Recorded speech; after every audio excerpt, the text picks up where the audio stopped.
Ben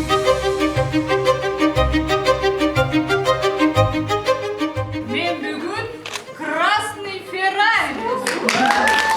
Özümdün диагнозымды bilmem, bilem de başımda da ağrıtmayın. 11 человек на сцене, они все работают как профессиональные актеры и актрисы. Там же еще такой интересный посыл. Здесь отчасти про людей с инвалидностью. Главное ничего не бояться, и все будет хорошо. А мы в заперти были, наверное, с рождения ребенка. Не называйте нас глухонемыми. У нас есть голос. Мы можем говорить. Ну, чтобы все увидели, что существуют люди с инвалидностью. Все как-то не видят, есть такие люди или нет. И этот спектакль, думаю, чтобы все увидели.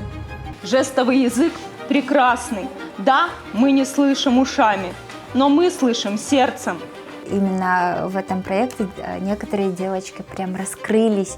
Говорят, я же мечтала играть на сцене, вот вы помогли, да, вообще?